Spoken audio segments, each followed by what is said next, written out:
Hey guys, today I'm going to be sharing with you my fangirl favorites for September 2022.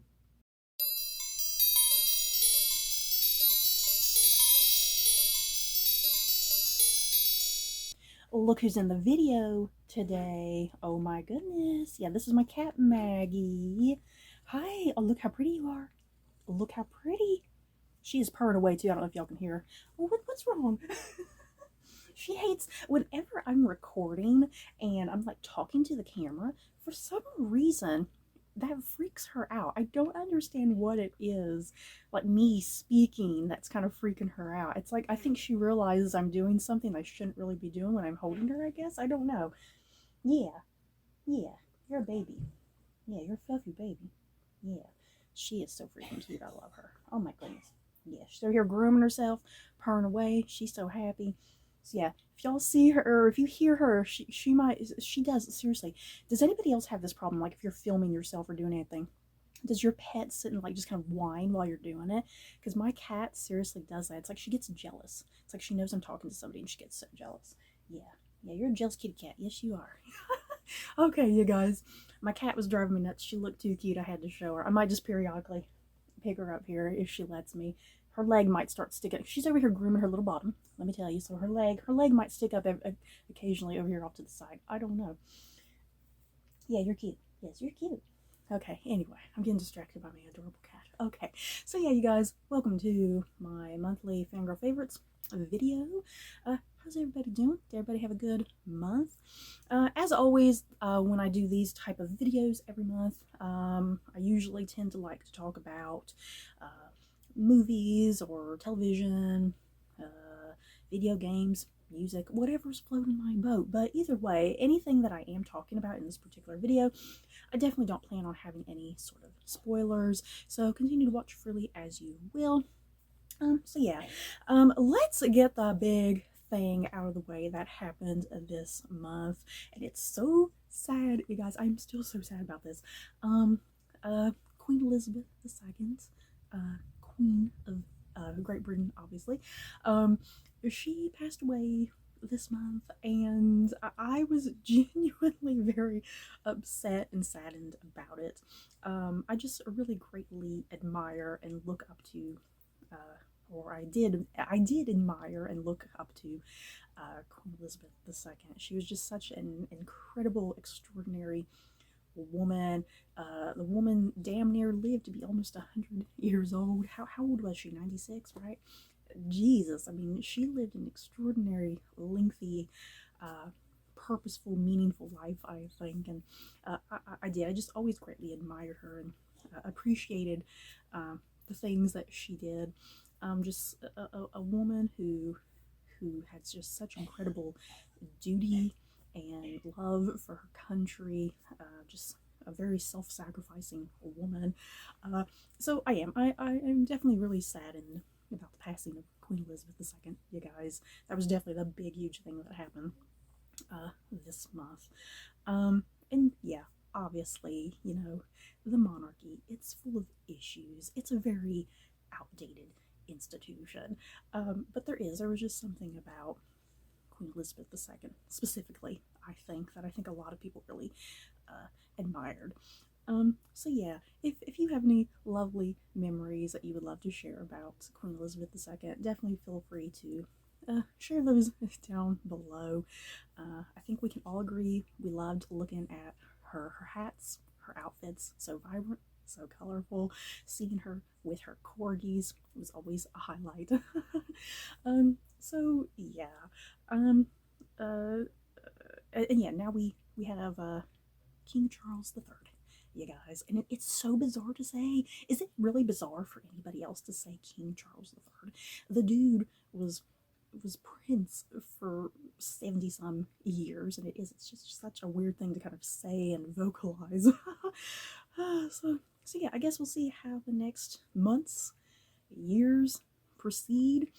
So yeah, any thoughts about the passing of Queen Elizabeth II, just share down below. So yeah, getting that little bit of sadness out of the way, let's move into some funness. As far as some television that I have been watching this month, definitely House of the Dragon, yeah guys. Hell yes.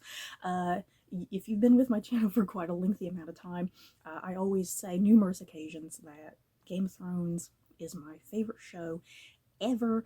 I was perfectly fine with the final season. I know a lot of people were disappointed with that final season, but I was perfectly kind of fine with it. There were just a little few things that were kind of nitpicky to me, I guess, but other than that, I mean, I greatly still enjoyed that final season. I appreciated what we got. So yeah, I have been just anxiously looking forward to House of the Dragon. I've definitely been watching that throughout the month of September. It has been so good, so epic. It's definitely much more of I guess, a slower burn than Game of Thrones. You know, Game of Thrones had to sit and tackle so much. There was so much plot. There were so many characters. There was just so much hopping around all over the place, and so many just little itty bitty threads that at first didn't seem important, but then seasons later it would be important. You know, so House of Dragon is definitely much more contained and smaller since it's dealing with the Targaryen family and whatnot. And yeah, pretty much just in King's Landing. And yeah, a lot of the like the creators and the stars of the show, the big word that they kind of use, they like to say that the show is a lot more domestic, and I think that's definitely a fitting word to describe House of the Dragon. But I have absolutely been freaking loving House of the Dragon. Ooh, just so good. And kind of the same thing with Game of Thrones for me. It's like Game of Thrones had such amazing characters. It's like there were the characters that you loved, the characters that you loved to hate, and it's like I was never really indifferent to any sort of character. It's like I pretty much loved every single character, even if they were the villain. And I'm feeling very much the same way with House of the Dragon as well. It's like I am really loving every single character, the good, the bad, the people in the middle. So yeah, anybody else? Who else has been watching House of the Dragon? Have you been enjoying it? If you've not been enjoying it, that's okay. What about it have you not been enjoying? And yeah, who are your favorite characters at the moment? I'm trying to think. I mean, I obviously really love Matt Smith because I mean I've been a huge fan of Matt Smith since Doctor Who, obviously. So yeah, Matt Smith is definitely like the highlight character for me that I've been enjoying.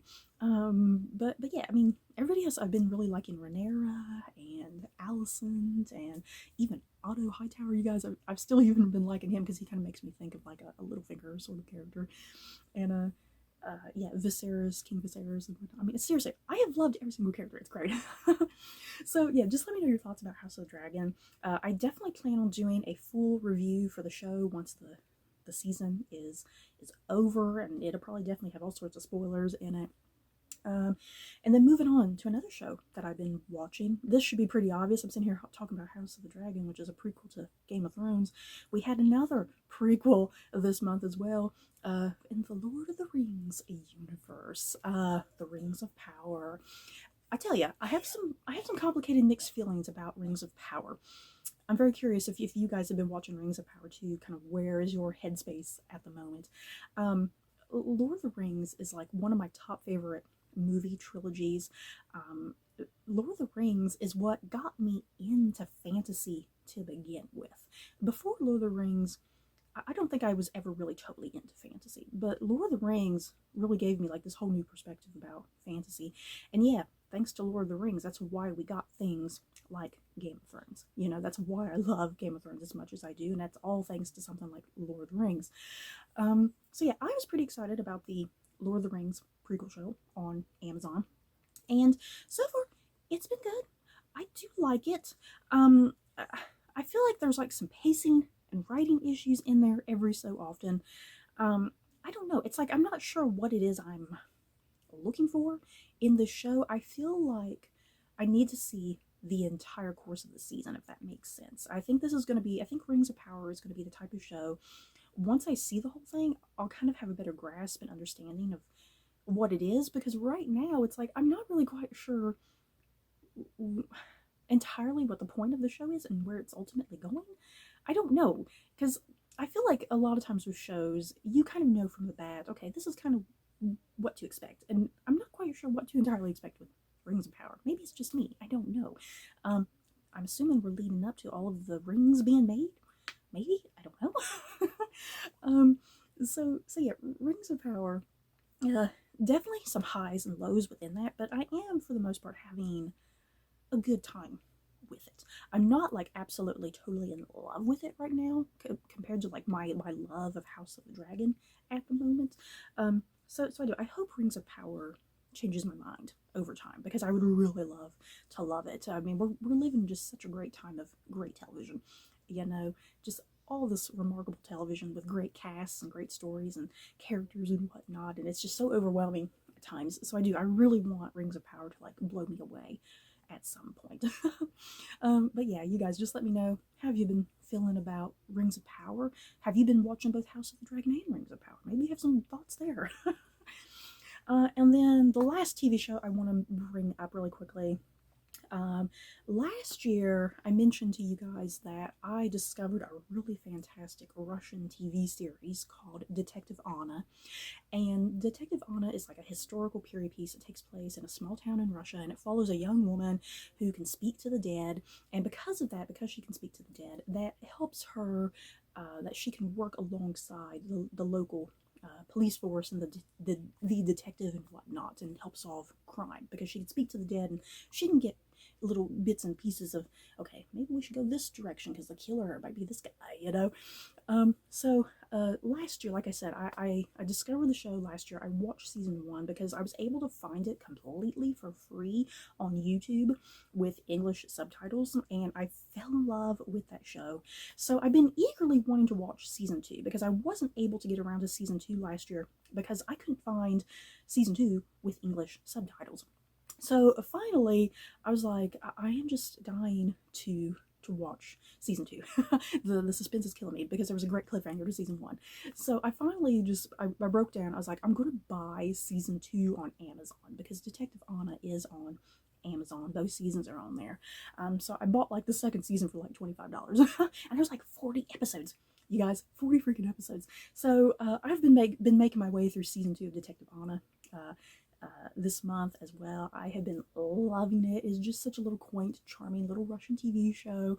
Like I said, it's a historical period piece. If you love that sort of thing, if you love Russian history, it's very kind of reminiscent to something. If you're like me and you love like British period dramas, it's very reminiscent and close to something like Miss Scarlet and the Duke, which takes place during the Victorian era.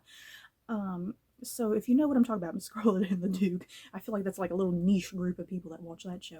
If you happen to have seen Miss Scarlet and the Duke, I think you will absolutely love something like Detective Anna because it definitely has kind of that almost like British period drama sort of feel to it.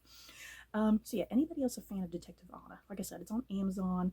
You can watch the first season for free on YouTube. That way, if you want to just purchase season 2, you know, on Amazon. So yeah, is that it? I think that's... No, I have one more thing to show you guys. I almost forgot. Look at this, you guys. A little Cracker Barrel bear with a little apron. I have said in the past that I work in the retail section at Cracker Barrel, and I saw this little bear. These little bears were released, and I had to get one. It has a little apron with 4 stars because I am a 4-star person at Cracker Barrel. So yeah, I was like, oh, this is so cute. I have been bitching and griping about working at Cracker Barrel for like years now. It's like I want a new job so freaking badly. It's like I'm dying inside. I want a new job. So yeah, it's like even though I bitch and gripe about working there, this little bear is like, oh, this is so cute, and I still bought it. Look at him, so cute. I love the little apron and everything. And what's his name? His name is Herschel. Because like the founder of Cracker Barrel, his name's like Herschel or something. But yeah, so cute. And I just turned around. Where's my cat? I have no idea where my cat disappeared to. I just realized I stopped hearing her purr. She's hiding somewhere. Good God, I don't know where she is because I was going to show her up in the video one last time.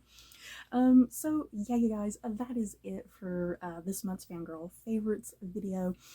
In the comments below, I always love to hear what you guys get up to any given month, what movies you've enjoyed, television, music, video games. Have you gone on vacation? Last month I went on vacation to Disney World. So my August Fangirl Favorites is completely dedicated to my Disney World vacation. So if you're interested in hearing my vacation stuff that happened, go watch my August Fangirl Favorites. So that's it for this video. Don't forget to like, comment, and subscribe. And if you like this video, you may like these other videos. Bye, guys.